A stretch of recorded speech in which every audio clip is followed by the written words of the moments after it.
तो देखो अपने को बोला गया कि 1 gram of try atomic gas, एक ट्राई एटॉमिक गैस है, मतलब उसमें 3 एटम है गैस में, एक पर मॉलिक्यूल में।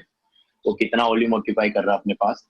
224 ml, 8273 kelvin and 1 atm। Then find the mass of 1 atom. एक एटम का तुमको मास निकालना है x के लिए। तो एटॉमिक मास निकालना है एक तरीके से तुमको। तो क्या करोगे? वापस सोचो कुछ, देखते हैं किसी का आंसर आ रहा है। यूज करेंगे सर, नंबर ऑफ मोल्स निकाल लेंगे। Number of moles sir, PV equal to nRT mole निकाल लेंगे। मोल से फिर क्या निकालोगे? मास गिवन है तो मोलर मास आ जाएगा। Yes sir. तो मोलर मास जो आएगा वो 3 एटम्स की वजह से आएगा। अपने को क्या पूछा है? एक एटम के लिए, नहीं? यस बिल्कुल सही बोल रहे हो, ऐसे करना है। सब लोग ट्राई करो। सर, कर कैलकुलेशन कर। हाँ, फाइनल आंसर बताना। 10 आ रहा है, यूनिट के साथ बताना है फाइनल आंसर। 10 तो नहीं आएगा यार, दोबारा देखो calculation. Sir try atomic gas मतलब 3 एटम है उसमें, लिखा तो x3, 3 एटम दिख रहा है अपने को। ट्राई एटॉमिक मतलब 3, डाई एटॉमिक मतलब 2, मोनो एटॉमिक मतलब 1। मोनो डाई ट्राई इस तरीके चलता है। मोनो मतलब 1, डाई मतलब 2, ट्राई मतलब 3।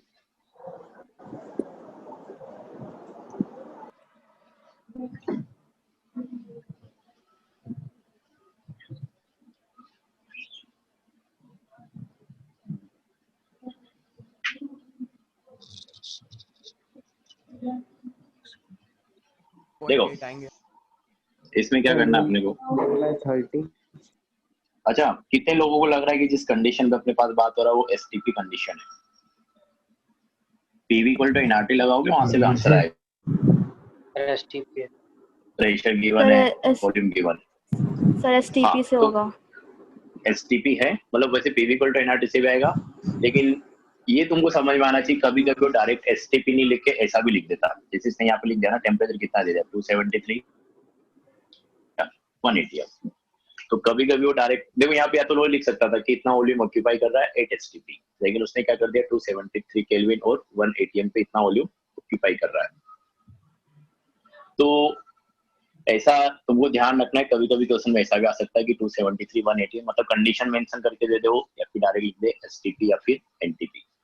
तो एसटीपी वाला फॉर्मूला यूज करके थोड़ा कैलकुलेशन इजी हो जाती है, और कुछ भी नहीं है। पीवी इक्वल टू एनआरटी से करोगे तब भी। हाँ 100 ग्राम आ रहा नहीं, अभी कर रहा हूँ, रुक जाओ। PV equal to NRT use करोगे तब भी गलत नहीं आएगा आंसर तुम्हारा। बस थोड़ा सा कैलकुलेशन से बचने के लिए अपन ऐसा कर लेते हैं कि फॉर्मूला बना दिया अपन ने। तो एसटीपी पे बात हो रहा है, तो मोल अपने पास क्या हो जाएगा? Volume in litre divided by 22.4। तो वॉल्यूम इन लीटर अपने पास कितना आ जाएगा? ये मिलीलीटर दिया है, तो इसको 1000 से डिवाइड करोगे तो अपने पास बन जाएगा 0.224 डिवाइडेड बाय 22.4। तो यहाँ से जो मोल आएगा वो कितना आ जाएगा? एक तरीके से 1/100 मोल। तो अपने पास मोल कितना आ गया? 1/100। सर 33.33 आ रहा है। यस सर, यही आ रहा है। 33.33। ये सर 100/3। 100/3। हाँ वही सही, 100/3 सही है। तो मोल अपने पास कितना आ गया? 1/10, सही 1/100। अब अपने से पूछा गया मास पूछा है एक एटम का, तो एक तरीके से अपन मोलर मास से ही रिलेट करते हैं मास ऑफ एटम्स को। तो मोलर मास से अगर अपन रिलेट करेंगे तो अपन को पहले क्या करना पड़ेगा? वेट दिया है, वहां से क्या निकालेंगे? मोलर मास निकालेंगे। तो मोल इक्वल टू अपने पास क्या होता है? Given weight upon molar mass. यहाँ से मोलर मास अगर तुम निकालोगे तो molar mass equal to weight upon mole. Weight कितना गिवन है? 1। मोल कितना आ रहा है? 1/100। तो जो गैस है अपने पास ट्राइएटॉमिक गैस X3, इसका मोलर मास अपने पास कितना आ गया? 100 ग्राम पर मोल। ठीक है। अब देखो यहाँ पे क्या है, अपने से एक एटम का मास पूछा है, और जो ये अभी अपने पास 100 ग्राम पर मोल आ रहा है वो X3 के 1 मोल की वजह से मास आ रहा है। यही बोल सकता हूँ क्या मैं? मोलर मास मतलब। Yes sir. हाँ, तो अगर मैं 1 मोल x की बात करूं, मतलब जो 3 इंटू x का मोलर मास इक्वल टू अपने पास कितना है? 100 है। तो x का मोलर मास अपने पास कितना आ जाएगा? 100/3 ग्राम पर मोल। ये अपने पास क्या है? Molar mass of x। अच्छा, क्वेश्चन में अपने से मोलर मास पूछा है या एटॉमिक मास पूछा है?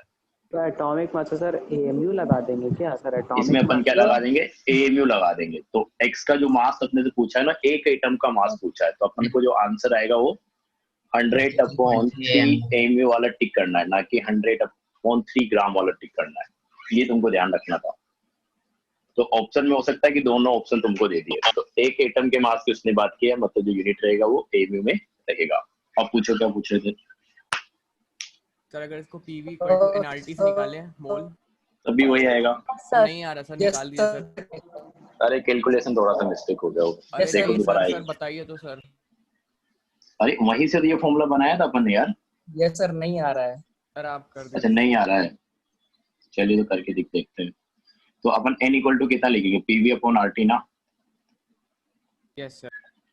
p अपने पास कितना है 1, 224। p अपने पास हाँ। कितना है 0.224 डिवाइडेड बाय r कितना होता है 0.0821। t अच्छा अपने सर, पास वो कितना है क्या 273। 1/12 ले दो सर वो मिलीलीटर R की में है वैल्यू। सर, वही गलती कर दी। हाँ तो कुछ तो मिस्टेक किया होगा ना, क्यों नहीं आएगा। कौन वो बाकी क्या बोल रहे थे, कोई कुछ बोल रहा था अभी। क्या R की 1/12 ले तो भी मजा आ जाएगा ना। थोड़ा सा वही, ये तो अपन पहले भी डिस्कस कर चुके हैं। 1/12 लोगे थोड़ा सा आंसर में फर्क पड़ेगा, हाँ अप्रोक्स सर, वैल्यू आएगी इसका उससे। डिफरेंट आ रहा है। हम 1/12 के सॉल्व किए थे, इसका डिफरेंट आ रहा और था। ये तो अपन कल ही डिस्कस कर चुके हैं कि थोड़ा सा आंसर डिफर करेगा उसमें, थोड़ा सा तो आंसर चेंज होगा उसमें। यस सर, कर रहा है सर। लेकिन लगभग उतना ही आएगा। सर 268 है सर। यस सर, 0.5 का डिफरेंस है। हाँ तो थोड़ा बहुत पड़ेगा, मैं बोल ही रहा हूँ। हाँ यस तो नेक्स्ट अपने कैलकुलेशन को इजी करने के लिए अपन 1/12 ले लेते हैं। एग्जैक्ट वैल्यू तो यही है उसका, अगर एग्जैक्ट आंसर निकालना तो एग्जैक्ट ये वैल्यू लेना पड़ेगा तुमको। सर एक बार ऊपर कर दीजिएगा। ऊपर तो कुछ नहीं है इसमें, अगले पेज में। हाँ तो नेक्स्ट रिंग तुम्हारा रहेगा मिक्सचर एनालिसिस। Okay sir. चलो तो नेक्स्ट रिंग डालो मिक्सचर एनालिसिस। तो मिक्सर एनालिसिस मतलब अपन वही करेंगे आगे कि एक कंटेनर ले लिया, उसमें एक से ज्यादा अपन ने गैस ले ली, तो वो एक से ज्यादा जो गैस है उसके लिए तुमको अलग अलग चीजें पूछी जाएगी, उसके बारे में अपन बात करेंगे। परसेंट वाइज तुमसे पूछा जाएगा कि किसका कितना मोल परसेंट है, किसका कितना मास परसेंट है, इस तरीके से अपने पास क्वेश्चंस आते हैं। तो देखो अपने पास मान लो कि ये एक कंटेनर है,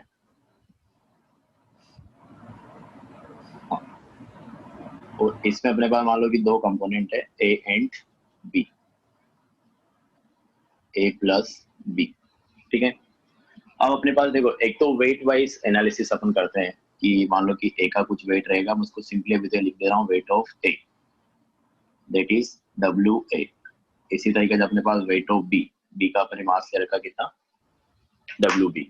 तो अपन ने दो अलग अलग सब्सटेंस है ए एंड बी, उन दोनों को लिया एक डब्बे में डाल दिया। अब ऑब्वियस सी बात है कि उन दोनों के बीच रिएक्शन नहीं होनी चाहिए अगर अपन मिक्सचर बना रहे तो, क्योंकि अगर रिएक्शन हो जाएगी तो कुछ और चीज बना देगा वो, ए और बी तो रहेगा ही नहीं। तो नॉन रिएक्टिंग सब्सटेंस है जिनको अपन ने कंटेनर में डाल दिया।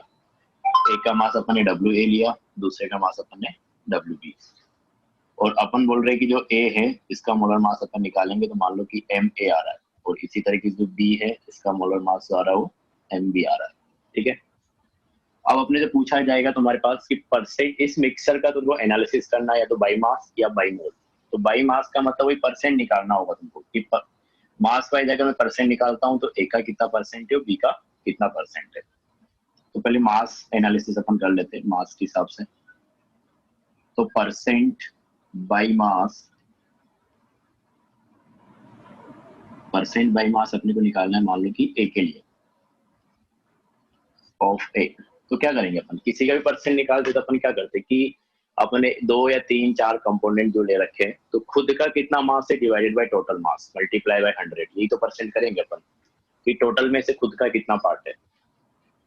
तो अपने पास बोलेंगे कि अपने पास ए का जो मास है वो तो कितना है डब्ल्यू ए, क्योंकि अपने को मास एनालिसिस करना तो मास ही अपन रखेंगे, divided by total weight of mixer. तो अभी दो ही कंपोनेंट है तो क्या हो जाएगा W A plus W B.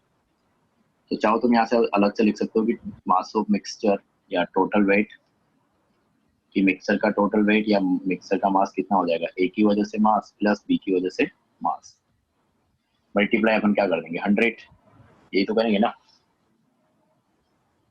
ये तो आसान आसान चीज है, जैसे क्वेश्चन लेकिन पूछा जाता है इससे आना चाहिए। Percent by mass of B, तो बी का परसेंट अगर अपने को निकालना है बाई मास, तो वही अपन लिखेंगे वापस कि बी का वेट कितना है डिवाइडेड बाई टोटल वेट, क्योंकि कितना a plus B multiply by 100।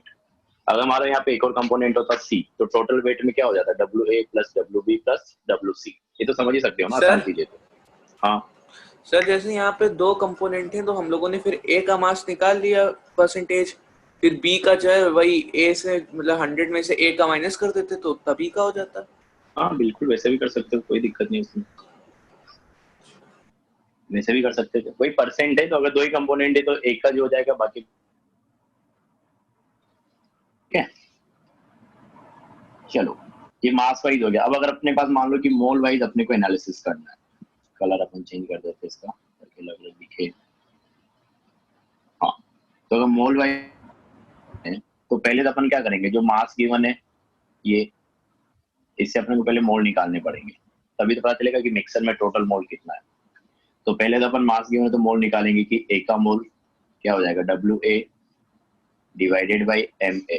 इसी तरीके से बी का मोल WB डिवाइडेड बाई MA।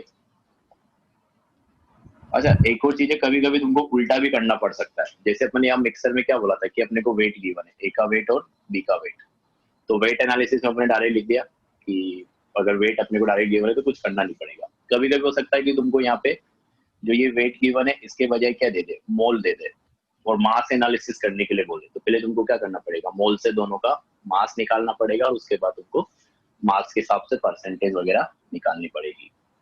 अभी अपने को मास गिवन थी, अपने को एनालिसिस करना है किसके लिए, मोल के हिसाब से, तो अपन ने पहले क्या किया, दोनों के मोल निकाले, ए के मोल बी के मोल, मास अपॉन मोलर मास करके। और मिक्सर की अगर अपन बात करें तो टोटल मोल्स इन मिक्सचर, तो एन टोटल या एन मिक्सचर भी उसको लिखा जा सकता है कभी कभी, तो उसको अपन क्या लिख देंगे, ए के मोल प्लस बी के मोल। अब परसेंट अपन वैसे ही निकालेंगे कि percent by mole of A, A का परसेंट बाई मोल कितना हो जाएगा, ए के mole divided by total mole that is Na plus NB multiply by 100। इसी तरीके से percent by mole of B, तो ये अपने पास क्या जाएगा, बी के mole divided by total mole that is Na plus NB multiply by 100। ये समझ में आया क्या, पर इसमें कुछ को दिक्कत?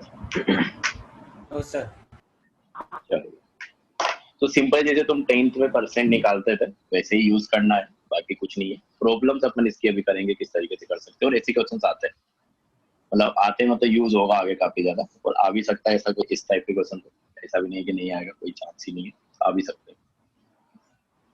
तो ये था अपने पास, इसको लिख लो, फिर अपन एक क्वेश्चन करते हैं आसान वाला।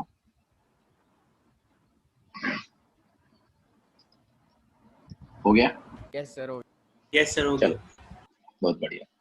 अच्छा जैसे अपने परसेंट निकाला ना, यहाँ पे एक और चीज डिफाइन करता है, मोल फ्रैक्शन, कभी कभी ऐसा भी बोल सकता है, मतलब वही फ्रैक्शन में डिफाइन करेगा कभी कभी मोल फ्रैक्शन। तो कभी कभी तुमसे ऐसे भी पूछ सकता है कि मोल फ्रैक्शन ऑफ ए निकाल दो, मोल फ्रैक्शन ऑफ ए, जिसको अपन जनरली मोल फ्रैक्शन ऑफ ए, तो मोल फ्रैक्शन को अपन जनरली एक्स से लिखते हैं, तो एक्स ए भी तुमसे पूछा जा सकता है। तो फ्रैक्शन अपन कैसे निकाल सकते हैं कि खुद के मोल डिवाइडेड बाय टोटल मोल करेंगे, तब 100 से मल्टीप्लाई नहीं करेंगे तो फ्रैक्शन आ जाएगा। देखो 100 अपन परसेंट जो डिफाइन करते हैं वो 100 में से डिफाइन करते हैं, और फ्रैक्शन जो अपन डिफाइन करते हैं वो 1 में से डिफाइन करते हैं कि अगर मेरे पास टोटल अमाउंट को मैं 1 मान लूं तो 1 में से 2 या 3 जितने भी कंपोनेंट है कितना कितना पार्ट उनका रहेगा। और परसेंट की जब अपन बात करते हैं तो अगर मैं टोटल अमाउंट 100 मान लूं तो 100 में से जितने भी कंपोनेंट है किसका कितना कितना पार्ट रहेगा। तो जब भी फ्रैक्शन पूछा गया है तो अपने को क्या करना चाहिए कि जिसका फ्रैक्शन पूछा है उसके मोल डिवाइडेड बाय मिक्सचर में टोटल मोल, 2 कंपोनेंट है तो 2 के मोल, 3 कंपोनेंट है तो 3 के मोल। हाँ क्या बोल रहे हो अभी? हाँ तो ये मोल फ्रैक्शन वंस में तो कैसे आपने बताया सर, देखते हैं, थोड़ा बता दीजिए फिर से। देखो मैं ये बोल रहा हूँ कि फ्रैक्शन में तो समझते होंगे ना कि 1 में से देखा जाता है किसी, मतलब इसका इतना फ्रैक्शन है। देखो परसेंट अपन निकालते हैं, परसेंट निकालने का मतलब ये होता है, मैं बता रहा हूँ कि अगर मैं टोटल जितना भी अमाउंट गिवन है अगर उसको मैं 100 के इक्वल मान लूं, 100 के इक्विवेलेंट मान लूं, तो 100 के इक्विवेलेंट मानने के बाद हर कंपोनेंट का कितना कितना पार्ट रहेगा, तो उसको 100 की स्केल पे मेजर किया जाता है परसेंट को, ये तो पता ही होगा तुमको। वैसे जब भी अपन फ्रैक्शन निकालते हैं तो उसको 1 की स्केल पे मेजर किया जाता है कि अगर जितना भी मेरे को टोटल अमाउंट गिवन है, अगर मैं उसको 1 के करस्पॉन्डिंग मान लूं, तो जो भी उसके कंपोनेंट से उसका 1 में से कितना कितना पार्ट आएगा। जैसे परसेंट में अपन बोलते हैं ना कि अगर किसी का परसेंट 40 है, मतलब 100 में से 40 उसका हो गया, दूसरे का मान लो कि 30 है, तो 100 में से 30 उसका हो गया, बाकी बचा कितना, 30 बचा, तो अगला 30। जैसे लिख के ही बताऊं तो ज्यादा समझ में आएगा कि मान लो कि अपने पास 3 कंपोनेंट है, एक का परसेंट 40% है, एक का अपने पास 20% है, और दूसरा अपने पास कितना हो गया 60, तो वापस अपने पास आ जाएगा कितना 40%। सी का भी अपने पास क्या है 40% है। तो अपन क्या बोलते हैं कि अगर मेरे पास टोटल अमाउंट 100 रहेगा तो 40 बी का रहेगा, 40 सी का रहेगा, 20 किसका रहेगा, ए का रहेगा। मतलब परसेंट को अपन 100 की स्केल पे देखना चाह रहे हैं। तो मैं ये बोलना चाह रहा हूँ कि जो फ्रैक्शन अपन लिखते हैं, तो फ्रैक्शन अपन 1 के करस्पॉन्डिंग देखते हैं। जैसे मैं बोल दूं कि अपने पास एक मिक्सर है जिसमें ए का जो फ्रैक्शन है, मोल फ्रैक्शन, वो 0.8 है, और जो बी है उसका मोल फ्रैक्शन कितना 0.2 है। मतलब ए में अगर मेरे पास टोटल 1 रहता तो 1 में से 0.8 मोल ए का रहता और 0.2 मोल किसका रहता, बी का रहता। बी का। आप समझ में आया क्या? Yes yes sir.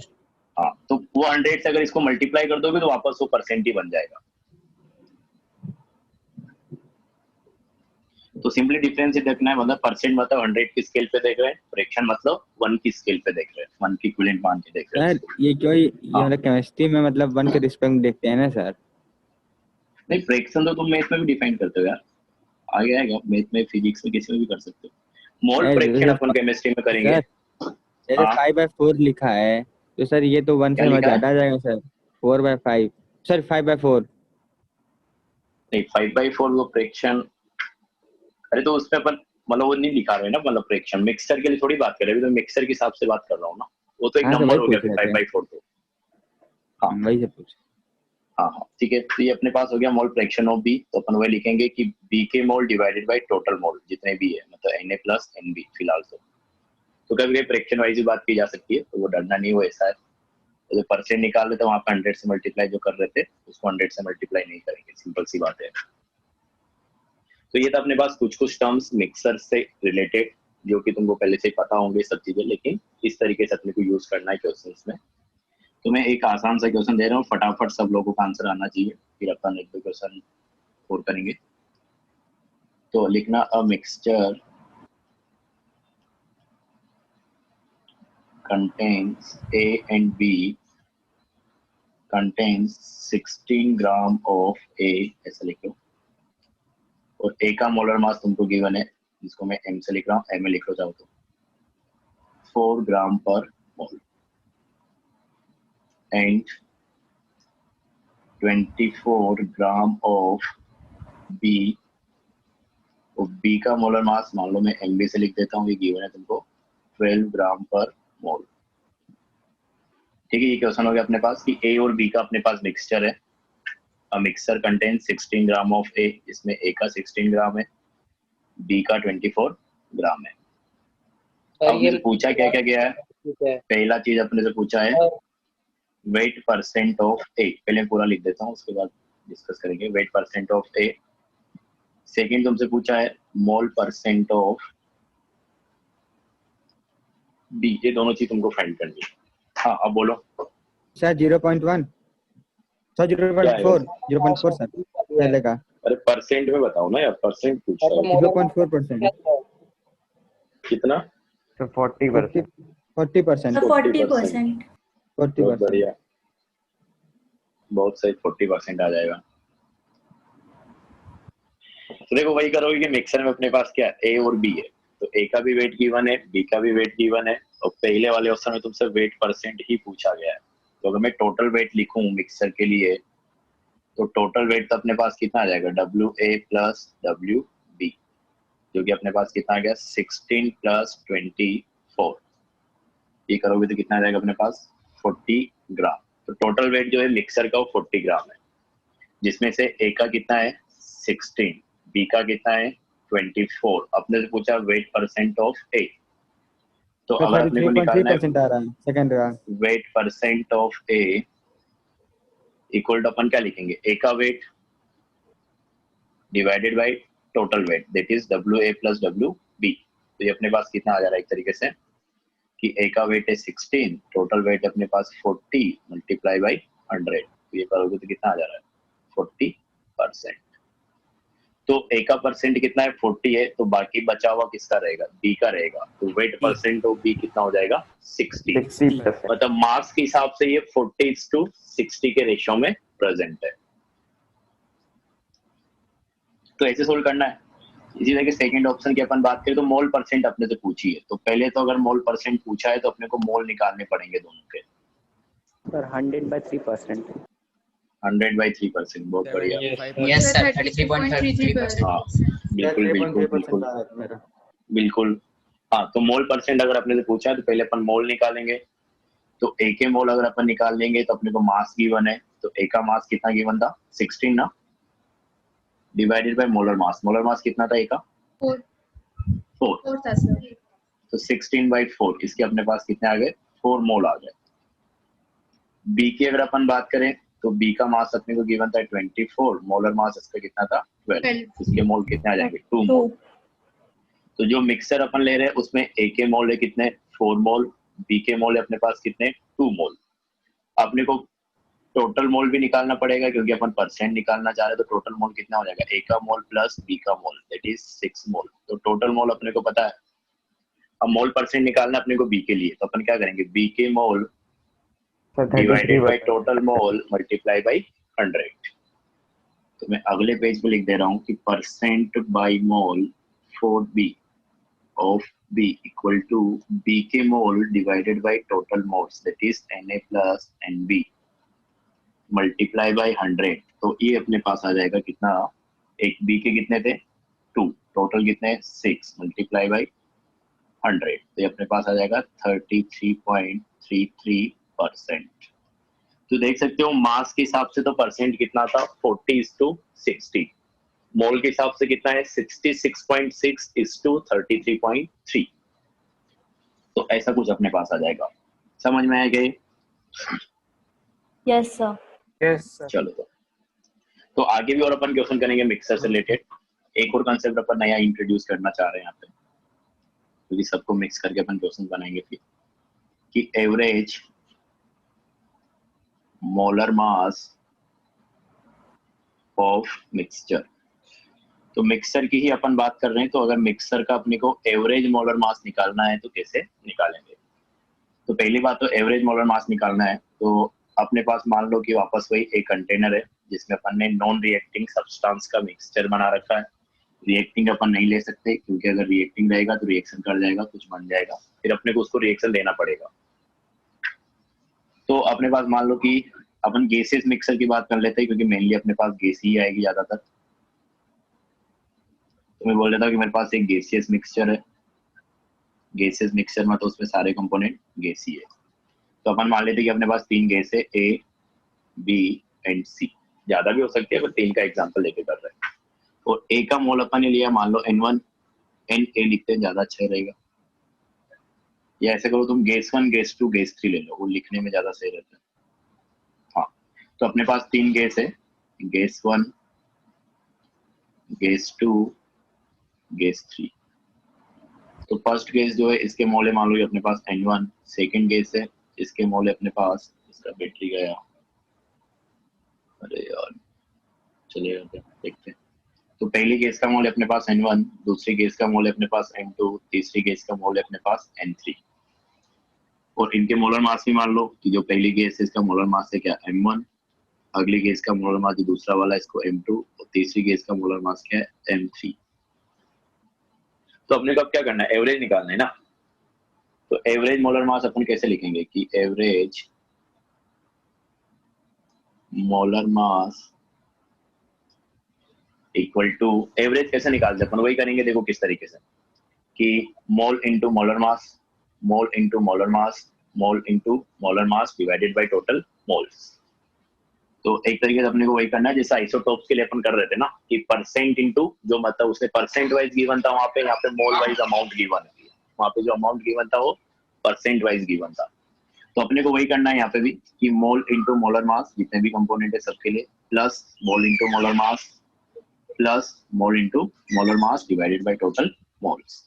तो गैस ए के लिए अपन लिखेंगे N1 M1 plus N2 M2 plus M3 M3 divided by total moles N1 plus N2 plus N3। तो कंसेप्ट अपने पास ही रहेगा mole into molar mass plus mole into molar mass plus mole into molar mass divided by total moles. Sir समझ में आएगा ये? हाँ बोलो। सर ये मोलर मास आया है, हाँ ये मोलर मोलर मास मास का, आया है N1 M1। हाँ बिल्कुल। देखो कैसे आया है, अगर ध्यान से सोचोगे तो देखना। सर नंबर हाँ, ऑफ मोल्स का weight टू, हाँ sir number of moles equal to weight है ना। Yes, sir sir. ना मोलर मोल्स मास है। इनटू मोलर मास वेट होता है। हाँ हाँ तुम्हारा डाउट समझ गया मैं। देखो एक मिनट ये भी देखो, अपन ने क्या बोला, मैं रिपीट कर रहा हूँ पूरी चीज। ये फॉर्मूला समझ में है ना कैसे लिखा अपन ने, करना क्या है mole into molar mass divide by total mole. Yes sir formula आ गया सर। हाँ तुम्हारा डाउट जो अभी क्लियर कर देता हूँ मैं कि मोलर मास अपन इसको क्यों बोलेंगे। देखो अपन ने गैस 1 के लिए क्या किया, मोल इनटू मोलर मास किया, मतलब 1 का वेट आ गया ना मोल इनटू मोलर मास। बी के लिए अपन ने क्या किया, मोल इनटू Yes, मोलर sir, मास, weight आ तो गया। बी का वेट आ गया M2 M2। 3 के लिए अपन ने क्या किया, मोल इनटू मोलर मास, मतलब इसका वेट आ गया M3 M3। और अपन ने इन तीनों को ऐड किया एक तरीके से, यही किया है ना। यस तो अपन ने क्या किया, मिक्सर का जो टोटल वेट है W1 plus W2 plus W3, total weight को टोटल मोल से डिवाइड कर दिया। तो अगर टोटल वेट को टोटल मोल से डिवाइड कर दिया तो मास क्या आ गया, पर मोल ही तो आ गया वो। The total. सब लेकिन देख रहे सर थे। ये तो वेट हम लोग का आएगा ना। अरे सर यहाँ मोलर मास का मतलब एवरेज पूछा गया है, तो यहाँ मोलर मास ही रहना चाहिए ना सर, उसका फिर हमको निकालना चाहिए। अरे तो मोल अलग अलग है ना समझ में सबके, अगर सबके मोल अगर सेम होते तो तुम क्या कर सकते थे, वही ले सकते थे जो तुम बोलना चाह रहे हो। अरे मोलर मास मतलब क्या होता है, पर मोल का मास, सिंपली मैंने पहले ही बोला था, पर मोल का मास अपन डिपेंड करते हैं। तो मिक्सर के लिए भी अपन पर मोल का मास ही निकालेंगे यार, पर मोल का कितना वेट है। तो अपन ने वही तो किया, इन तीनों के वेट को ऐड किया W1 plus W2 plus W3, that is N1 M1 plus N2 M2 plus N3 M3। तो ये ऊपर में जो अपन ने लिखा है ये चीज, ये टोटल वेट है मिक्सचर का, इसको अपन ने डिवाइड कर दिया टोटल मोल्स ऑफ मिक्सचर। तो मिक्सचर के पर मोल का मास आ गया ना, और पर मोल के मास को ही तो अपन क्या बोलते हैं, molar mass. Yes sir sir तो इसका Yes, sir. Alternate formula wait को ऐड करके डिवाइड बाय मोल का हाँ सम कर बिल्कुल सकते हैं। बिल्कुल बिल्कुल बिल्कुल वही किया है इनडायरेक्टली। अरे वही तो किया है यहाँ पे कि total Okay, weight of mixture, चाहो तो लिख लो तुम इसको W टोटल फॉर मिक्सचर, और W टोटल लिखा तो ऐसे मिक्सचर ही हो गया, divided by total moles in mixture. Yes sir समझ क्या बोल गए। रहे हो, समझ गए ना। मिक्सचर का मोलर मास है ना, समझ गए। हाँ तो तुमको मतलब ये मतलब जो मैंने बताया था ना, मोल into molar mass plus mole into molar mass plus mole into molar mass divided by total मोल। तो इस तरीके से याद रखना है, क्योंकि जो क्वेश्चन देगा उसमें तुमको मिक्सर के क्या करेगा, मोल्स ही देगा अलग अलग। तो मतलब ऐसे याद कर लो कि ऐसे ऐसे करके अपने को निकाल देना है। तो मतलब वो ज्यादा तुमको एग्जाम में किस तरीके से सोचना उसके हिसाब से मैंने फॉर्मूला लिखवाया है, बस सिंपल सी बात है कि अगर एग्जाम में मिक्सर का क्वेश्चन आता है तुम्हारे दिमाग में सीधा ये आना चाहिए कि मेरे को मोल इंटू मोलर मास को ऐड करते हुए टोटल मोल से डिवाइड कर देना है। क्योंकि अगर ये वाला फॉर्मूला मैं पहले लिखता और तुम इस वाले को याद करते तुम उल्टा कर देते, पहले वेट निकालते फिर मोल निकालते फिर डिवाइड करते। तो उससे अच्छा है कि अपन डायरेक्ट इसी में रख के सब कुछ करते हैं। समझ में आ गए? Yes sir. चलो बहुत बढ़िया। और इसी को अपन थोड़ा अच्छे तरीके से लिखे तो ऐसा भी लिख सकते हैं, क्योंकि ऐसा तुमको बुक्स वगैरह में लिखा हुआ मिलेगा, average molar mass of mixture equal to summation of mole into molar mass divided by summation of mole. ये तो बोल भी सकते हैं ना, इसमें तो ऐसा कुछ है नहीं। Yes, sir. Yes sir. तो सीट वगैरह की बुक्स वगैरह में ऐसा लिखा हुआ मिलेगा, तुमको ध्यान ऐसे रखना है। मोल इंटू मोलर मास प्लस मोल इंटू मोलर मास। तो ये हो गया अपने पास। अब एक क्वेश्चन करते हैं इससे रिलेटेड आसान वाला, ये लिख लिया ना सबने? Yes, sir. चलो नेक्स्ट क्वेश्चन अपने लिखते हैं।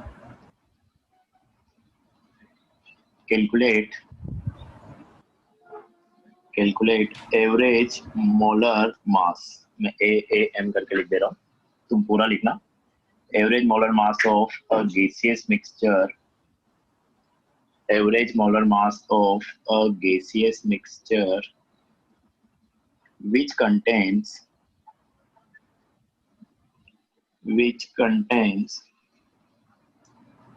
2 mole of O2, O2 के कितने मोल है? 2 मोल है।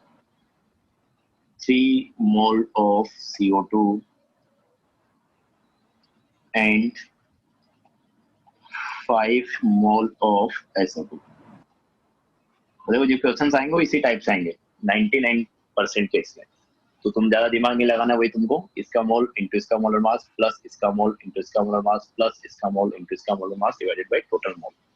तो टाइम बचाने के लिए मैंने उस टाइप से लिखवाया था। करो क्या आएगा आंसर, फटाफट निकालो। तो चाहो तो थोड़ा अच्छे से लिखना है तो इस तरीके से डायग्राम बना लो कि अपने पास एक कंटेनर हो गया, इसमें अपने पास 3 गैस है, O2 है, तुम करो मैं जैसे लिख रहा हूँ, CO2 है और SO2 है। O2 के अपने को मोल गिवन है कितने? 2 मोल। CO2 के अपने को मोल गिवन है 3 मोल। SO2 के अपने को मोल गिवन है कितने? 5 मोल। तो वही करना है तुमको, मोल इंटू मोलर मास। तो इसका अगर मोलर मास भी लिखना चाहो तो लिख लो पहले, इसका हो जाएगा 32 ग्राम पर मोल, इसका हो जाएगा अपने पास कितना? 44 ग्राम पर मोल, इसका हो जाएगा अपने पास 64 ग्राम पर मोल। अब तो कुछ बचा नहीं है, मोल इंटू मोलर मास करते हुए मोल से डिवाइड कर देना। आया क्या किसी का आंसर? 46.8 देखते हैं। तो average molar mass equal to अपने पास कितना जाएगा कि 2 into 32 mole into molar mass, तो 32 इंटू 2 प्लस 3 इंटू 44, ये 3 इंटू 44 मोल into molar mass plus 5 into 64, ये हो जाएगा 5 इंटू 64 डिवाइडेड बाय 51.6 आ रहा है। हाँ सर 51.6 प्लस सर 51.6 yes 51.6 तो ये अपने पास आ जाएगा 51.6 ग्राम पर मोल। ठीक है, तो इस तरीके से निकालना था अपने पास। ओके, एक और क्वेश्चन मैं दे रहा हूँ, उसके बाद अपने पास लास्ट टॉपिक बचेगा डेंसिटी से रिलेटेड, उसको भी खत्म कर देंगे अपन। लास्ट क्वेश्चन है अपने पास इसमें मिक्सचर एनालिसिस में, और अच्छा क्वेश्चन है थोड़ा, मतलब इस टाइप के क्वेश्चन को कॉमनली मिल जाएंगे। तो देखना इसको सोल्व करना कि अ गैसियस मिक्सचर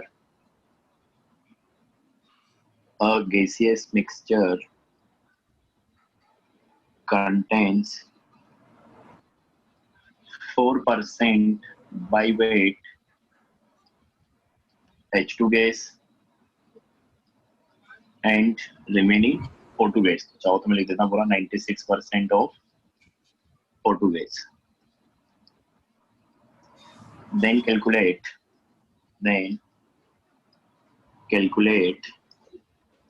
तो क्या क्या पूछा गया तुमसे? फर्स्ट पूछा है मिक्सचर में मोल परसेंट ऑफ H2। सेकंड तुमसे पूछा है molar mass of gaseous mixture, molar mass of gaseous mixture. अच्छा देखो यहाँ पे इसने क्या बोला है? Molar mass of gaseous mixture. तो मिक्सचर का मोलर मास की जब भी बात होगी मतलब एवरेज मोलर मास की बात होगी, क्योंकि मिक्सचर तो एक 2 या 3 कंपोनेंट का वो है। जब भी मिक्सचर बन जाएगा एक से ज्यादा कंपोनेंट आ जाएंगे तो वहां पे तो अपन एवरेज के हिसाब से ही बात करेंगे। तो ये क्वेश्चन है तुम्हारे पास, तो पहले तुम करो फिर मैं बताता हूँ किस तरीके से अप्रोच करना है। एक मैं हिंट दे देता हूँ कि देखो जब भी परसेंट वाइज अगर तुमको दिया है ना अमाउंट, तो टोटल अमाउंट को मान लो 100। तो अपने को जो मिक्सर की वन है उसमें 4% क्या है? H2 है और 96% O2 है बाई मास। तो अगर बाई मास अपने को ये दिया है तो मान लो कि टोटल मिक्सर का वेट कितना है? 100 है। तो उस 100 में से 4 ग्राम हो गया अपने पास किसका? H2 का, और 96 ग्राम हो गया किसका? O2 का। अब इसके हिसाब से बाकी की सारी कैलकुलेशंस करनी है तुमको। इसी तरीके से अगर परसेंट बाई मोल गिवन होता तो टोटल मोल मान लेते मिक्सर में 100 और उसके हिसाब से डिस्ट्रीब्यूट करके फिर आगे कैलकुलेशन करना। तो जब भी परसेंट का सवाल आए ऐसे ही करेंगे अपन हर सवाल को कि टोटल अमाउंट को मान लो 100। सबसे आसान तरीका यही होता है परसेंट वाले सवाल को डील करने का, अगर परसेंट वाइज तुमको गिवन है मिक्सर में। स्लाइड तो एक तरीके से अपने पास 4 ग्राम हो गया H2 का, 96 ग्राम हो गया O2 का। पहले अपने से पूछा है मोल परसेंट, तो उसके लिए दोनों की मोल निकालने पड़ेंगे, वहां से मोल परसेंट आ जाएगी। तो करो कैसे करोगे, तो आंसर बताओ क्या आ रहा है। ऊपर कहाँ होगा यार, मोल last परसेंट page है। 40 है सर 40। और मोलर मास सर 40 आ रहा है। बिल्कुल सही, मोलर मास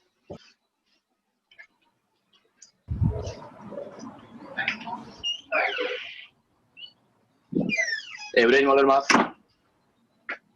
उसके लिए भी मोल निकालने पड़ेंगे तुमको।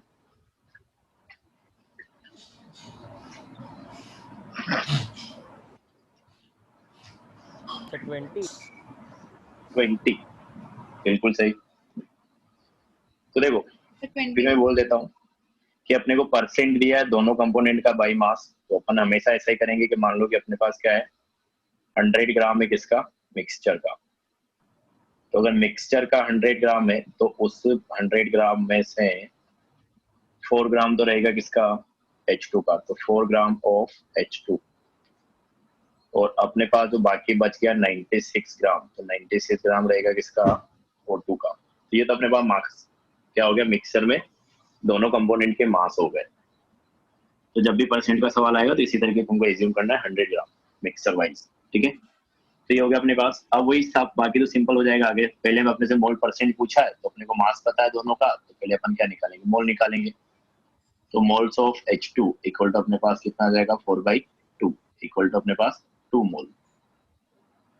Moles of O2 equal to 96 अपने पास वेट हो गया डिवाइडेड बाय 32।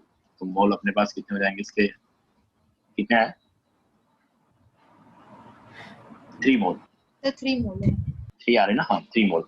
तो दोनों के मोल पता चल गए। तो टोटल मोल अगर अपन देखें मिक्सचर में तो 3 + 2, तो 2 + 3 इक्वल टू 5 मोल अपने पास टोटल हो गए मिक्सचर में। तो परसेंट अपने से पूछा है किसका, H2 का, तो percent by mole of H2 तो अपने पास कितना आ जाएगा, 2 डिवाइडेड बाई 5 मल्टीप्लाई बाई 100। तो ये अपने पास कितना आ जाएगा, 40 आ रहा ना, हाँ 40 Yes, का आएगा। तो 40% अपने पास हो गया। तो देखो वही चीज करनी थी, ज्यादा कुछ था नहीं। सेकंड अपने को बोला गया क्या, molar mass of mixture. Molar mass of mixture, तो मोलर मास ऑफ मिक्सचर मतलब एवरेज मोलर मास हो गया। सिंपल सी बात यही होती है मिक्सचर का मोलर मास का मतलब। तो इसको अपन लिख सकते हैं और एवरेज मोलर मास। तो एवरेज मोलर मास अपन वही लिखेंगे, मोल इंटू मोलर मास। तो अपने पास क्या है देखो, सर हम एक लोग तो डायरेक्ट H2 है। 100 लिख सकते हैं। किसको, सर मोलर मास हाँ, के हाँ, लिए वैसा भी 100 कर सकते हो। 5। सर वो बिल्कुल छोटा वैसे। पड़ेगा। हाँ 100 टोटल वेट तुमको पता है 100 डिवाइड बाय मोल टोटल पता है कितना 5। तो total weight of mixer divide by total mole of mixer. तो अपने को average molar mass of mixer निकालना है, मतलब पर मोल वेट निकालना है। तो ये अपने पास 100/5 हो जाएगा, मतलब 20%। ये भी कर सकते हो। हाँ तो मतलब तुमको सिचुएशन के हिसाब से करना है। देखो यहाँ पे ये वाला फॉर्मूला यूज करना ज्यादा आसान था, या फिर ये वाला करना चाहो तो ये भी कर सकते हो कि मोल अपने को पता है कि मोल इंटू मोलर मास 2 × 2। यहाँ पे इसको इसके हिसाब से भी कर दे रहा हूँ मैं जो अपने फॉर्मूला लिखा था। तो एवरेज मोलर मास क्या हो जाएगा अपने पास, 2 × 2 प्लस इसके मोल अपने पास 3 और मोलर मास कितना होता है 32। तो 3 × 32 डिवाइडेड बाय टोटल मोल्स वो कितना जाएगा 5। तो ये भी तो वही आएगा, डायरेक्ट दिख जाएगा 100/5। ये भी अपने पास आ गया 100/5 20%। इस तरीके से। तो ये था अपने पास। हाँ अच्छा एक्स मान के करे सर अगर हम लोग वेट को तो आंसर आ जाएगा। बिल्कुल आएगा। इसको x ग्राम मानो, फिर x के टर्म्स में इन दोनों का वेट निकालो। तो वैसा क्यों करोगे, लास्ट में x तो कैंसिल हो जाएगा। आंसर क्यों नहीं आएगा, करके देखना। क्या, ठीक है करके देखेंगे एक बार। और मेरे को भेजना फिर क्या किया तुमने। नहीं सर किया मैंने इसी तरह 100 मान के आंसर आ गया तो मैं इससे पूछ रहा था। नहीं आंसर तो आएगा ही ना, मतलब तुम्हारे मन में आया कि x को करके, मतलब x को मान के आएगा नहीं आएगा, तो करना चाहिए चीजों को। अगर कोई भी चीज मन में आ रही है तो उसको करना चाहिए। ऐसे आइडिया मतलब वो प्रैक्टिस होगा तुम्हारा। मान लो कभी तुमको ऐसा क्वेश्चन उसने फ्रेम कर दिया, वैसे बनेगा नहीं, मतलब इस केस में तो नहीं बनेगा। मान लो कि कोई और केस आया उसमें ऐसा क्वेश्चन फ्रेम कर दिया जैसा तुमको क्लास में बोला गया था कि इस तरीके से कर लेना, तो उस तरीके के क्लास में अपन ने जितने भी क्वेश्चन प्रैक्टिस किए, जितने मॉड्यूल में किए, जितने क्वेश्चन पेपर जो कोचिंग्स में दिए, उन सब में क्वेश्चन आए तो वो वाला मेथड लग गया जो अपन ने बताया। लेकिन हो सकता है कि उसका कोई अल्टरनेट मेथड था जिसपे अपन ने ज्यादा डिस्कस नहीं किया क्योंकि वो थोड़ा टफ पड़ रहा था। और हो सकता है कि जब तुम जेई दोगे या नीट दोगे, नीट में तो खैर उतने मुश्किल क्वेश्चन नहीं आते, जब जेई एडवांस का पेपर दोगे तो हो सकता है कि जो अपन ने मेथड ज्यादा डिस्कस नहीं किया था उसी से ही क्वेश्चन बन रहा हो। तो अगर तुम्हारे मन में कोई चीज आती तो उसको किया करो कि हाँ सर ऐसे करके देखता हूँ मैं, ठीक है? तो करके देखना और मेरे को भेजना, देखते हैं तुम्हारा एक्स कैंसिल होता है कि नहीं, किस तरीके से करोगे, ठीक है? Yes okay okay. तो वही मैं बोला था कि जो भी मन में आता है वो क्या करो, पूछा करो, उसमें कोई दिक्कत नहीं है। तो ये हो गया अपने पास मिक्सर एनालिसिस। अब लास्ट छोटा सा पार्ट है अपने पास डेंसिटी से रिलेटेड। तो डेंसिटी तुम जानते होंगे क्या होता है? सर ऊपर कर Density दीजिए क्या थोड़ा होता सा है? एक बार। मास ऊपर पर mass upon volume. Of a substance. Mass upon volume. Mass by volume. Mass by volume. Okay, बहुत बढ़िया। तो हेडिंग में डाल देना density of substance. Density of substance. तो डेंसिटी की अगर अपन बात करें तो डेंसिटी को अपन क्या लिखते हैं? Mass upon volume. तो मास को जिस यूनिट में लोगे, वॉल्यूम को जिस यूनिट में लोगे, वही डेंसिटी का क्या बन जाएगा? यूनिट भी बन जाएगा। लेकिन जनरली अपन जो यूनिट्स यूज करते हैं, या तो अपन मास को ग्राम में लेंगे, वॉल्यूम को अपन सेंटीमीटर क्यूब में लेंगे, या सेंटीमीटर क्यूब बोल लो, या एमएल बोल लो, या सीसी बोल लो। तो यूनिट अपने पास क्या हो जाएगी अगर मैं ऐसा करता हूँ? तो मास को मैंने ग्राम में लिया है, वॉल्यूम को मैंने सेंटीमीटर क्यूब में लिया, तो अपने पास आ जाएगी यूनिट ग्राम पर सेंटीमीटर क्यूब। अगर मैं उसको एमएल बोलता हूँ तो अपने पास उसको लिख सकते हैं अपन ग्राम पर एमएल। अगर उसको अपन क्या लिखते हैं? सीसी लिखते हैं तो ग्राम पर क्यूबिक सेंटीमीटर। तो ये यूनिट बन सकता है। अगर तुम मास को केजी में लेते हो, वॉल्यूम को मीटर क्यूब में लेते हो, मतलब जनरल जो यूनिट देखने को तुमको मिलेगा कि मास को केजी में लिया, वॉल्यूम को मीटर क्यूब में लिया, तो सेकेंड यूनिट तुम्हारे पास क्या होता है? केजी पर मीटर क्यूब। ये भी एक यूनिट हो सकती है डेंसिटी के लिए।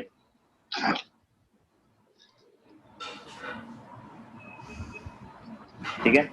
अच्छा, कोई मेरे को ये बताएगा कि अगर मेरे को किलोग्राम मीटर क्यूब को ग्राम सेंटीमीटर क्यूब में कन्वर्ट करना है, मतलब मैं रिलेशन पूछना चाह रहा हूँ तुमसे, 1 किलोग्राम मीटर क्यूब को अगर तुमको ग्राम पर सेंटीमीटर क्यूब में कन्वर्ट करना है, तो यहाँ पे कितने से मल्टीप्लाई डिवाइड जो भी रहेगा फैक्टर वो निकाल 1 by 1000। 10 की पावर 6 1000 1/1000। बहुत 1 by बढ़िया। 1000। टेन की पावर तो माइनस याद था कि निकाला है? सर याद था। निकाला याद था। तो निकालना हो तो क्या करोगे? बहुत बढ़िया, बहुत बढ़िया। 1000 by 10 to power 6। तो ये अपने पास क्या आ जाएगा? 1/1000। तो जिसको तुम क्या लिख सकते हो? 1 × 10 की पावर -3 भी लिख सकते हो। तो 1000 से डिवाइड करना है या -3 से मल्टीप्लाई करना है, और इसको उल्टा चाहो तो ऐसा भी लिख सकते हो। दोनों एक ही बात है कि 1 ग्राम पर सेंटीमीटर क्यूब इक्वल टू अपने पास क्या हो जाएगा? 1000 किलोग्राम मीटर क्यूब। ऐसा।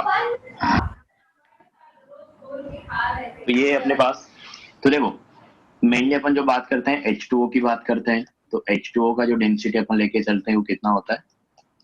1 ग्राम पर ml। और उसी को अगर तुम किस में लिखोगे? किलोग्राम पर मीटर क्यूब में लिखोगे तो बन जाएगा तुम्हारे पास 1000 किलोग्राम पर मीटर क्यूब। तो वाटर का डेंसिटी तुमको याद रखना है कि ग्राम पर ml या ग्राम पर सेंटीमीटर क्यूब में कितना होता है? 1, और किलोग्राम पर मीटर क्यूब में कितना होता है? 1000।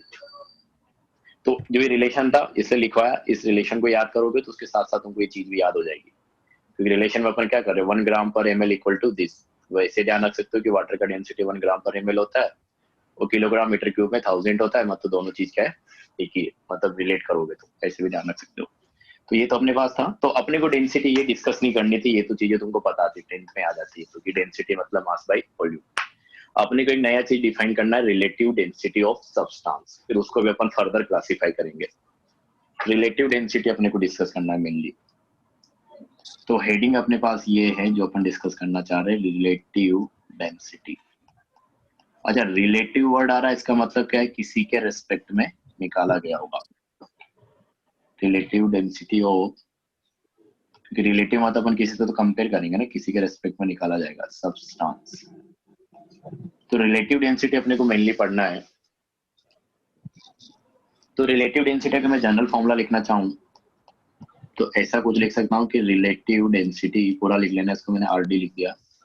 ये पूरा लिखना है क्योंकि ऐसे अगर सिंबल लिखते चलोगे, शॉर्ट नेम ऐसा कोई नाम नहीं होता है, बहुत सारे हो जाएंगे, तो मतलब बच ज्यादा लिखने के लिए मैं ऐसा कर दे रहा हूँ। तुमको पूरा लिखना है, relative density equal to density of substance, जिस सब्सटेंस की अपन बात कर रहे हैं उसकी density divided by density of reference substance, जिसके रेस्पेक्ट में तुम निकालना चाह रहे हो, रेफरेंस सब्सटेंस। जनरली वाटर के रेफरेंस में नहीं होती है। हाँ, सॉलिड और लिक्विड का डेंसिटी होता है वो वाटर के रेस्पेक्ट में होता है रिलेटिव जब निकालते हैं, और जब गैस का होता है वो हाइड्रोजन गैस के रेस्पेक्ट में होता है। उस पे आएंगे अपन, अभी तो अपने जनरल लिखा है किसी भी सब्सटेंस के लिए। अब अगला टॉपिक अपने पास वही रहेगा, relative density for solid and liquid और रिलेटिव डेंसिटी फॉर गैस। तो अभी अपने को मेनली गैस के लिए बात करना है। तो सही सोच रहे हो तुम, वाटर के रेस्पेक्ट में ही रहेगा। अच्छा, एक और चीज मेरे को बताओ, रिलेटिव डेंसिटी का कोई यूनिट होना चाहिए क्या? नो सर, नहीं सर। क्योंकि डेंसिटी अपॉन डेंसिटी तो कर रहे हैं अपन। कट जाएगा ना। हाँ, तो इसका कोई यूनिट नहीं होता, ये चीज यहाँ पे लिख लेना, नो यूनिट। चलो बहुत बढ़िया, इतना समझ में आया तुमको, तो यूनिट नहीं रहेगा इसका। हाँ, तो जैसा अभी कोई बोल रहा था कि सब वाटर के रेस्पेक्ट में नहीं रहेगा क्या, तो वो अपन दो तरीके से क्लासिफाई करते हैं, relative density with respect to, जिसका म्यूट नहीं हो म्यूट कर लो, relative density for solids and liquid. Solid और लिक्विड के लिए अपन देखें तो सॉलिड और लिक्विड का जब रिलेटिव डेंसिटी डिफाइन किया जाता है तो वहां पर रेफरेंस सब्सटेंस जो है वाटर है, और जो रिलेटिव डेंसिटी होता है सॉलिड और लिक्विड का, उसको अपन नाम देते हैं क्या? Specific gravity. इसका जो फिजिक्स में ग्रेविटी पढ़ते हो तुम, ग्रेविटी कांस्टेंट, उससे कुछ लेना देना नहीं है, बस नाम ऐसा लिखा अपन ने, स्पेसिफिक ग्रेविटी। तो स्पेसिफिक ग्रेविटी को अगर अपने को डिफाइन करना है क्या, मतलब लिक्विड के लिए स्पेसिफिक ग्रेविटी किसके लिए बोलेंगे? रिलेटिव डेंसिटी जो रहेगी अपने पास, डिफाइन कर रहे हैं ना बंदे को, किसके रिस्पेक्ट में? यस सर, वाटर के रेस्पेक्ट में। डेंसिटी ऑफ, फॉर्मूला तो लिखने दो भी, डेंसिटी ऑफ सॉलिड और लिक्विड की, जिस सॉलिड और लिक्विड की अपन बात करें उसका density divided by reference substance अपने पास क्या है? वाटर। तो density of H2O at 4 degree centigrade, temperature क्या होना चाहिए? 4 डिग्री सेंटीग्रेड होना चाहिए, क्योंकि डेंसिटी जो होता है वो टेम्परेचर के साथ चेंज होता है। क्यों चेंज होता है अभी मैं समझा देता हूँ कि डेंसिटी को अपन क्या लिखते हैं? Mass by volume, normal density को। तो मास तो टेम्परेचर के साथ चेंज नहीं होगा, ऐसा तो नहीं होता है कि तुम्हारा मास गर्मी में कम होता है सर्दी में ज्यादा, सॉरी सर्दी में कम होता है गर्मी में ज्यादा हो जाता है, या उल्टा बोल लो कि गर्मी में, मतलब तुम खाने पीने के ऊपर हिसाब अलग है, टेम्परेचर से कोई चेंज नहीं होता है, ठीक है। तो मास तो टेम्परेचर से चेंज नहीं होगा, लेकिन वॉल्यूम तो हो सकता है ना, कि टेम्परेचर ज्यादा रहेगा तो चीजों का एक्सपेंशन हो जाता है, ये सुना होगा तुमने। Yes sir. और टेम्परेचर कम रहता है तो उनका कॉन्ट्रैक्शन हो जाता है, तो वॉल्यूम कॉन्ट्रैक्शन टेम्परेचर के साथ चेंज हो जाता है। हाँ, तो वही है कि अपने पास डेंसिटी में दो चीज है, मास है और वॉल्यूम है। तो मास तो टेम्परेचर के साथ चेंज नहीं होता है, लेकिन वॉल्यूम टेम्परेचर के साथ चेंज होता है। तो वॉल्यूम अगर चेंज हो रहा है तो डेंसिटी को भी क्या होना पड़ेगा? चेंज होना पड़ेगा। तो टेम्परेचर के साथ डेंसिटी क्या होती है? चेंज होती है। इसलिए अपन एक वैल्यू ले रहे हैं 4 डिग्री सेंटीग्रेड वाला, क्योंकि अगर अलग अलग टेम्परेचर पे वैल्यू अलग अलग रहेगी तो फिर स्पेसिफिक ग्रेविटी भी सबके लिए क्या आ जाएगी? अलग अलग आ जाएगी, क्योंकि कोई 4 पे निकालेगा, कोई 10 पे निकालेगा, कोई 100 पे निकालेगा, उस हिसाब से। और 4 डिग्री सेंटीग्रेड पे जो वाटर का डेंसिटी होता है वो होता है क्या? 1 ग्राम पर ml। तो वाटर का डेंसिटी 1 ग्राम पर ml 4 डिग्री सेंटीग्रेड होता है, और मैक्सिमम वैल्यू होती है वाटर की डेंसिटी के लिए। मतलब किसी भी अगर दूसरे टेम्परेचर पे देखोगे तो वहां पे वाटर की डेंसिटी 1 से कम ही रहेगा, 4 पे मैक्सिमम होता है और 1 होता है। लेकिन अपन नॉर्मल कंडीशंस पे 25, 26 पे भी 1 ही लेते हैं, क्योंकि टेम्परेचर के साथ उतना वेरिएशन नहीं आता। क्योंकि अगर मान लो कि 4 पे अपन बोल रहे कि 1 है, तो हो सकता है 27, 28 पे, मतलब जो नॉर्मल रूम टेम्परेचर है वहां पे उसका वैल्यू हो जाए 1.001 ऐसा कुछ। तो ज्यादा वेरिएशन नहीं आता, इसलिए अपन जब भी बात करते हैं हमेशा 1 ही ले लेते हैं। 100 पे भी अपन बात करते हैं तो वहां पे 1 ही ले लेते हैं। तो जितना तेजी से चेंज टेम्परेचर में होता है उतना तेजी से चेंज डेंसिटी में नहीं होता है, लेकिन फिर भी चेंज तो होता है। तो अपन कैलकुलेशन जब करेंगे तो हर जगह वाटर का डेंसिटी तो 1 ही लेंगे, लेकिन ये ध्यान रखना कि वाटर का डेंसिटी 4 डिग्री सेंटीग्रेड पे मैक्सिमम होता है और जो 1 वैल्यू होता है वो 4 पे ही होता है एग्जैक्ट, अगर अपन बात करें तो। ये चीज समझ में आया क्या? इसमें डेंसिटी के बाद क्या लिखा हुआ है? क्या? और काट के नहीं लिखा है, मेरा आदत है लिखने का कि इसे ऊपर ऊपर ऊपर हाँ ऊपर क्या लिखा है? डेंसिटी ऑफ एसएल अरे solid and liquid, solid and liquid, ठीक है। हाँ सॉलिड और लिक्विड। हाँ तो डेंसिटी ऑफ सॉलिड और liquid divided by density of H2O। तो रिलेटिव डेंसिटी जब अपन डिफाइन करेंगे सॉलिड और लिक्विड के लिए तो उसको अपन नाम तो क्या देते हैं? Specific gravity. और रेफरेंस अपना सब्सटेंस वहां पे क्या है? H2O, वो भी कहाँ पे? 4 डिग्री सेंटीग्रेड पे। तो एक चीज मेरे को ये बताओ, अगर मैं ऐसा लिखता हूँ तो तुमको दिक्कत तो नहीं होना चाहिए कि जो स्पेसिफिक ग्रेविटी है, तो स्पेसिफिक ग्रेविटी की जो वैल्यू रहेगी वो किसी भी सब्सटेंस की डेंसिटी के बराबर रहेगा इन ग्राम पर सेंटीमीटर क्यूब या ग्राम पर ml यूनिट में। क्योंकि अगर नीचे में क्या ले रहा हूँ, वाटर की डेंसिटी 1 ले रहा हूँ ग्राम पर ml में, तो ऊपर भी अपने को ग्राम पर ml में लेना पड़ेगा, तभी तो कैंसिल होगा वो यूनिट से यूनिट। तो 1 से डिवाइड कर रहे तो वैल्यू में तो कोई फर्क नहीं पड़ेगा मैग्नीट्यूड वाइज। ये चीज समझ में आएगा तुमको? यूनिट कैसे रहेगी सर उसकी? हाँ यूनिट तो रहेगी Yes, sir. हम लोग की डेंसिटी को देखो, अपन बोल रहे कि स्पेसिफिक ग्रेविटी अपने पास क्या है? रिलेटिव डेंसिटी है, तो इसका तो कोई यूनिट नहीं है। तो मैं ये बोल रहा हूँ कि अगर स्पेसिफिक ग्रेविटी से तुमको क्या निकालना है? डेंसिटी निकालना। मान लो कि क्वेश्चन में तुमको स्पेसिफिक ग्रेविटी गिवन है, तो यहाँ से क्या करोगे? देखो फॉर्मूले से कि specific gravity into density of H2O at 4 degree centigrade, मतलब क्या हो गया? 1 ग्राम पर सेंटीमीटर क्यूब। तो यूनिट तो वही आएगी ना, 1 ग्राम पर सेंटीमीटर क्यूब। हाँ सर समझ। तो ये डायरेक्ट ऐसे ध्यान रख सकते हो कि स्पेसिफिक ग्रेविटी किसी भी सब्सटेंस की डेंसिटी के बराबर होता है, यूनिट वहां पे क्या रहेगा? ग्राम पर सेंटीमीटर क्यूब या ग्राम पर ml। समझ में आया क्या? सर हाँ। ये केवल सॉलिड लिक्विड के लिए डिफाइन होता है। बिल्कुल, सॉलिड और लिक्विड नहीं, गैस के लिए अलग तरीके से डिफाइन करते हैं। वहां पे रेफरेंस अपन H2 गैस को लेते हैं। अगर सॉलिड लिक्विड होगा तो उसके लिए रेफरेंस हम लोग वाटर लेंगे। हाँ उसके लिए रेफरेंस वाटर लेंगे, क्योंकि अपन ने जो ऊपर डेफिनेशन लिखा था पिछले पेज में, वो हाँ, लिखा था yes, रेफरेंस सब्सटेंस। तो रेफरेंस सब्सटेंस तुम क्या ले रहे हो उसके ऊपर डिपेंड करेगा। अच्छा गैस के क्या लेंगे? या सही समझ में आ गया? हाइड्रोजन गैस अभी लिखेंगे सेकंड वही अपने पास, और यूज भी अपने को वही करना है ज्यादा। ये उतना यूज भी नहीं होता है। स्पेसिफिक ग्रेविटी हो सकता है तुमको कहीं यूज ही नहीं होगा, ये कॉलेज में यूज होगा अगर तुम इंजीनियरिंग करने जाओगे और कुछ मैकेनिकल केमिकल ऐसा ब्रांच ले लेते हो, तो वहां पे ये चीज बहुत यूज होती है स्पेसिफिक ग्रेविटी। तो अभी 11-12 में उतना नहीं यूज करते हैं, यहाँ पे अपन डेंसिटी बोल देते हैं सिंपली, सॉलिड और लिक्विड के लिए। तो लेकिन गैस के लिए जो अपन रिलेटिव डेंसिटी डिफाइन करेंगे उसको अपन यहाँ पे भी यूज करेंगे, तो वो ज्यादा इंपॉर्टेंट है अपने लिए।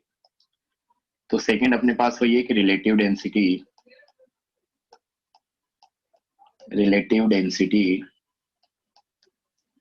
फॉर गैस या फॉर गैसेस। ग्रेविटी केवल सॉलिड एंड लिक्विड से बोलते हैं। हाँ, सॉलिड और लिक्विड की रिलेटिव डेंसिटी को अपन नाम देते हैं स्पेसिफिक ग्रेविटी। वो लिखा था यार इसमें, एस और एल का मतलब ये सॉलिड एंड लिक्विड, सॉलिड या फिर लिक्विड, दोनों के लिए अलग तरीके डिफाइन कर रहे हैं। गैस के लिए अलग तरीके डिफाइन कर रहे हैं, सॉलिड और लिक्विड के लिए अलग तरीके से डिफाइन कर रहे हैं। अरे आ रहा समझ में तुम लोगों को? Yes sir. यस हाँ, तो इसको अपन नाम देते हैं, जो रिलेटिव डेंसिटी अपन गैस के लिए डिफाइन करते हैं उसको नाम अपन देते हैं वेपर डेंसिटी। मतलब जो नाम है वो क्या रहेगा? वेपर डेंसिटी रहेगा। तो अगर मेरे को वेपर डेंसिटी डिफाइन करना है तो वेपर डेंसिटी इक्वल टू वही अपन लिखेंगे कि density of gas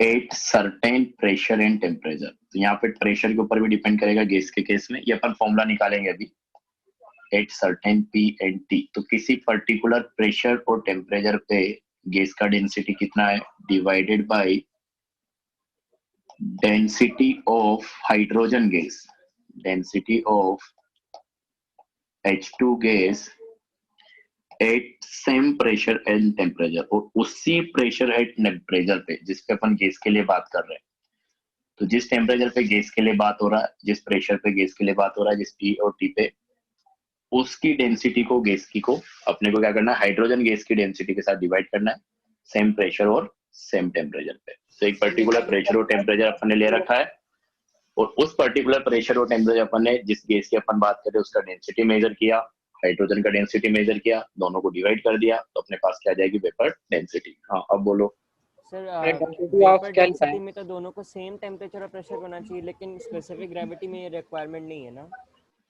specific gravity में टेम्परेचर सेम रखेंगे ना। देखो यहाँ पे अपन ने जो रेफरेंस सब्सटेंस था उसका टेम्परेचर फिक्स कर दिया, अलग अलग तरीके से अपन डिफाइन कर रहे हैं जनरली, क्योंकि प्रेशर गैस के लिए देखो क्या होता है, ये तुमको धीरे धीरे समझ में आएगी, चीजें याद भी आ जाएगी। गैस के लिए डेंसिटी और टेम्परेचर के साथ जो वेरिएशन होता है वो काफी ज्यादा होता है। जैसे मैंने बोला था ना कि अगर सॉलिड और लिक्विड की अपन बात करेंगे तो जितना तेजी से टेम्परेचर बदल रहा है उतना तेजी से डेंसिटी नहीं बदल रहा है टेम्परेचर के साथ। लेकिन गैस के केस में उल्टा है, जितना तेजी से तुम टेम्परेचर को बदलोगे उतने ही उसी के रेस्पेक्ट में क्या होगा, रिलेटिवली मतलब डेंसिटी भी वैसे ही चेंज होगा। तो मैं फॉर्मूला निकाल रहा हूँ, देखो अभी पता चलेगा तुमको। डेंसिटी ऑफ गैस निकालने का फॉर्मूला अपन निकालेंगे अभी, PV इक्वल टू nRT का ही यूज करके। तो पहले तो फॉर्मूला पता समझ में आएगा किस तरीके से अपन को निकालना है। सर सर ये फॉर्मूले सर यहाँ पे सर हाइड्रोजन गैस स्टैंडर्ड है सर, मतलब कि हमेशा हाइड्रोजन हाँ, गैस हाँ। ही लेंगे। बिल्कुल हाइड्रोजन गैस ही लेंगे, मतलब ये फिक्स कर रखा है जो भी अपने पास केमिस्ट्री से रिलेटेड इंस्टीट्यूट से इंटरनेशनल उन सब लोगों ने। सर ये density Okay, of sir. Gas at certain pressure and temperature पे लिखना है। हाँ, किसी एक पर्टिकुलर प्रेशर और टेम्परेचर पे, अलग अलग प्रेशर और टेम्परेचर पे गैस का डेंसिटी अलग अलग आएगा ना यार। यस तो वो Yes, एक sir. पर्टिकुलर टेम्परेचर प्रेशर पे अपन बात कर रहे हैं। जैसे मान लो STP पे बात किया तो प्रेशर 1 atm हो गया, टेम्परेचर 273 हो गया। और कभी मान लो कि तुमने बात किया प्रेशर 4 atm है, टेम्परेचर तुम्हारे पास 550 है। तो अलग अलग प्रेशर और अलग अलग टेम्परेचर पे बात हो रही जो, लेकिन गैस के लिए जिस प्रेशर और टेम्परेचर पे बात करोगे उसी प्रेशर और टेम्परेचर पे अपन H2 की भी बात करेंगे। देखो मैं फॉर्मूला निकालता हूँ तब तुमको चीजें क्लियर होगी। पहले तो ये अपने को पहले उल्टा करना चाहिए था, पहले फॉर्मूला निकालते। ठीक है कोई बात नहीं, अभी आ जाएगा समझ में। तो क्लास कितने बजे तक है अपनी? 40 तक ना? 50। सर 50 850 तक है, चलो तब तो अपना हो जाएगा। तो देखो, तो डेंसिटी अपन निकालते हैं गैस के लिए। देखो कि डेंसिटी ऑफ गैस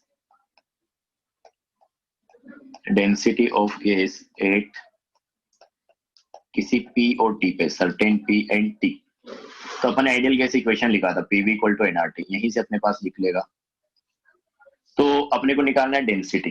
तो डेंसिटी अपन बोलते क्या होता है कि वेट अपॉन वॉल्यूम।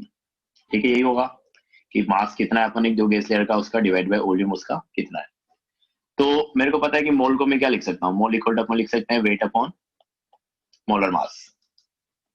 तो एक तरीके से यहाँ पे क्या करो, मोल की जगह लिख दो weight upon molar mass into RT equal to अपने पास क्या आ गया PV। अब अगर मैं इस V को उठा के इधर ले आऊं मास के नीचे तो अपने पास वो क्या हो जाएगा W/V, दैट इज डेंसिटी। तो P मोलर मास को इधर ले आता हूं तो into molar mass equal to W/V into RT। तो जो W/V है इसको अपन क्या लिख सकते हैं, डेंसिटी, क्योंकि W अपने पास हो गया गिवन मास और P अपने पास हो गया वॉल्यूम। तो मास बाय वॉल्यूम हो गया एक तरीके से। तो मैं लिख सकता हूँ कि PM equal to density of gas into RT। तो फॉर्मूला अपने पास ये रहेगा, याद भी रखना है तुमको कि density of gas equal to अपने पास क्या होता है, pressure into molar mass divided by RT। तो देख सकते हो जो गैस का डेंसिटी है वो प्रेशर के डायरेक्टली प्रोपोर्शनल है। अगर तुम प्रेशर को डबल करोगे तो डेंसिटी भी डबल होगा। क्या थोड़ा सा ऊपर कर दीजिए। ऊपर कर देते हैं, लीजिए।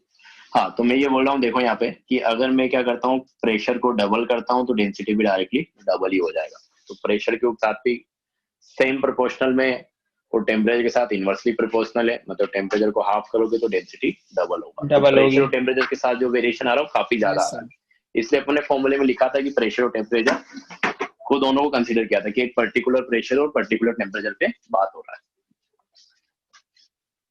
तो ये डेंसिटी ऑफ गैस निकालने का फॉर्मूला है PM अपॉन RT, ये ध्यान रखना है तुमको। ठीक है, तो कितना लिख लिया हो तो देखो वेपर डेंसिटी का हम फॉर्मूला लिखे हैं कि वेपर डेंसिटी को अपन क्या लिख रहे थे, डेंसिटी ऑफ गैस। तो डेंसिटी ऑफ गैस अपन क्या लिखेंगे, मान लो किसी भी गैस की अपन बात कर रहे हैं किसी पर्टिकुलर P और T पे, तो अपन क्या लिखेंगे कि P into molar mass of gas, जिस गैस की अपन बात कर रहे हैं, इनटू आरटी डिवाइडेड बाय इसी प्रेशर और टेम्परेचर पे हाइड्रोजन का डेंसिटी। तो हाइड्रोजन भी तो एक गैस है, तो उसको वैसे लिखा जाएगा P into molar mass of H2 gas divided by RT। ठीक है, यस सर। तो RT से RT कैंसिल हो जाएगा, प्रेशर से प्रेशर कैंसिल हो जाएगा, तो वेपर डेंसिटी अपने पास क्या आ जाएगा, molar mass of gas divided by molar mass of hydrogen, जो कितना होता है अपने पास 2। तो एक तरीके से वेपर डेंसिटी का फॉर्मूला अपने पास क्या बन गया, मोलर मास डिवाइडेड बाय 2। या फिर अपन ऐसा भी लिख सकते हैं कि molar mass of gas equal to अपने पास क्या होता है, वेपर डेंसिटी गिवन है तो 2 इंटू वेपर डेंसिटी। ये गैस के लिए क्यों है सर? क्योंकि अपन ने जो फॉर्मूला लगाया है डेंसिटी वाला, ये सिर्फ गैस के लिए वैलिड है, क्योंकि PM P equal to NRT सिर्फ गैस के लिए वैलिड है, वो सॉलिड और लिक्विड के लिए वैलिड नहीं होता। क्या सर अगर हाँ। किसी मिक्सर में से निकालना हो तो? किसके लिए? अगर किसी मिक्सर में से निकालना हो, अगर मिक्सर के लिए निकालना है तो मोलर मास भी अपन क्या कर देंगे, मिक्सर का ले लेंगे। ऐसे सवाल बहुत आते हुए अपन करेंगे, अगला सवाल अपन वैसा करने वाले हैं। क्योंकि इसमें P और T सेम रहता है इस वजह से वेपर डेंसिटी में। क्या बोले सर? वेपर सेम रहता है इस वजह से। 15 मिनट बचे हुए आता हूँ। हाँ क्या बोल रहे हो? तो मैं कह रहा था कि P और मतलब जो वेपर डेंसिटी होता है उसमें P और T सेम रहता है इस वजह से ना, कि V और D इसमें। हाँ इसीलिए तो सब कट जा रहा है। तुम्हारा डाउट क्या था? मतलब डाउट ही नहीं समझा, मतलब सुना ही नहीं मैंने शायद।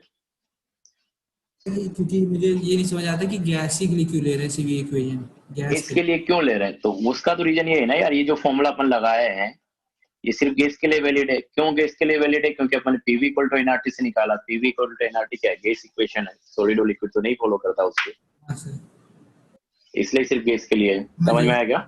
Yes sir. हाँ, तो ये फॉर्मूले सिर्फ गैस के लिए लगेंगे, तो ये ध्यान रखना, वेपर डेंसिटी इक्वल टू क्या होता है, molar mass of gas divided bye 2, या इसी को अपन लिखते हैं कि मोलर मास ऑफ गैस क्या होता है, 2 इंटू वेपर डेंसिटी। अब किसी का डाउट था कि अगर गैसेस मिक्सचर आ जाएगा तो क्या करेंगे, तो गैसेस मिक्सचर अगर अपने पास आ जाएगा तो डेंसिटी ऑफ मिक्सचर अपन जैसे निकाल, अच्छा डेंसिटी ऑफ गैस अपन क्या लिख रहे थे कि density of gas equal to pressure into molar mass divided by RT, तो P into molar mass of gas divided by RT। तो जब मिक्सचर की बात करेंगे तो density of mixture equal to क्या आ जाएगा, P into molar mass of mixture divided by RT। तो अपन जो मोलर मास डिफाइन कर रहे थे ना एवरेज, वो इसीलिए कर रहे थे कि अपन क्या करें, मिक्सचर के लिए डायरेक्ट एनालिसिस कर सके। तो ये वही है मोलर मास ऑफ मिक्सचर। तो अपन मोलर मास की जगह क्या लिख देंगे, मिक्सचर का एवरेज लिख देंगे, average molar mass of mixture. तो अपने पास डेंसिटी आ जाएगा किसके लिए, मिक्सचर के लिए। अभी समझ में आ गया? अच्छा सवाल था ये तुम्हारा। और अगर तुमको वेपर डेंसिटी लिखना है मिक्सचर का, तो वेपर डेंसिटी वैसे लिखेंगे कि vapour density of mixture equal to molar mass of mixture, तो एवरेज निकालो पहले, डिवाइडेड बाय 2। तो मोलर मास ऑफ मिक्सचर में पहले बोल चुका हूँ, एवरेज मोलर मास को ही बोलेंगे अपन, तो average molar mass divided bye 2। ये क्लियर चीजें, ये चीजें क्लियर है यहाँ तक? Yes sir. चलो, तो तुमको फिर मैं बोल रहा हूँ कि वेपर डेंसिटी वाला जो पार्ट है वही तुम्हारे पास काम आएगा। स्पेसिफिक ग्रेविटी तुमको काम आएगा हायर क्लास में, जो तुम चले जाओगे इंजीनियरिंग वगैरह में, तब काम आता है वो वाला। मतलब उसको तब अपन कॉमनली तब यूज करते हैं, अभी नहीं यूज करेंगे अपन 11-12 में। लेकिन फिर भी ध्यान रखना अगर गलती से उसने बोल दिया तो, क्योंकि फिजिक्स में आ जाता है, केमिस्ट्री में तो नहीं आएगा। मैं केमिस्ट्री के हिसाब से बोल रहा हूँ, फिजिक्स में तुमको दे सकता है, स्पेसिफिक ग्रेविटी वर्ड यूज कर सकता है तुम्हारे लिए। तो क्या फिजिक्स से पढ़ा दिया जाएगा जब काम आएगा तब। हाँ, तो ये था अपने पास वेपर डेंसिटी। तो ये क्लियर होना चाहिए, काफी ज्यादा यूज होता है वेपर डेंसिटी आगे क्वेश्चंस में। अगर नहीं क्लियर हुआ तो बोल दो, और ये तुम्हारा लास्ट तक यूज होता रहेगा 12 तक, वेपर डेंसिटी से रिलेटेड चीजें। तो पहला सिंपल सा क्वेश्चन करते हैं अपन कि कैलकुलेट। अच्छा, एक और इंपॉर्टेंट चीज रहेगी, मैं भूल गया। देखो ये जो फॉर्मूला है ना, ये डेंसिटी का जो फॉर्मूला अपने लिखा है, इंपॉर्टेंट बात है। ये जो डेंसिटी का फॉर्मूला अपन देखो क्या लिखा था कि डेंसिटी अपन कैसे निकाले थे कि मास अपॉन वॉल्यूम। ये यहाँ पे PV इक्वल टू एनआरटी में अपने मास अपॉन वॉल्यूम किया, कहाँ गया, ये मास अपॉन वॉल्यूम किया है। और तुमको पता होगा PV इक्वल टू एनआरटी में जब अपन बात करते तो वेट को अपन लिखते थे किसमें, ग्राम में, और वॉल्यूम को अपन लिखते थे किसमें, लीटर में। तो जब तुम इस फॉर्मूले को यूज करके डेंसिटी निकालोगे ना, तो उसकी यूनिट ग्राम पर लीटर आएगी, ये ध्यान रखना है। ना ग्राम पर ml आएगी, क्योंकि कॉमनली अपन जो यूनिट कर यूज करते हैं डेंसिटी का वो ग्राम पर ml करते हैं या फिर किलोग्राम पर मीटर क्यूब यूज करते हैं। लेकिन अगर तुम ये वाला फॉर्मूला लगाते हो कि density equal to P into molar mass of gas divided by RT, तो वहां से जो यूनिट आएगा वो ग्राम पर लीटर आएगा। तो ये भी तुमको ध्यान रखना है। ये चीज समझ में आया क्या? क्योंकि इसमें काफी ज्यादा गलतियां करते हैं बच्चे। अरे समझ में आया? Yes sir. Yes, sir. हाँ, तो ये ध्यान रखना, ग्राम पर लीटर में यहाँ से यूनिट आएगी, ये इंपॉर्टेंट बात।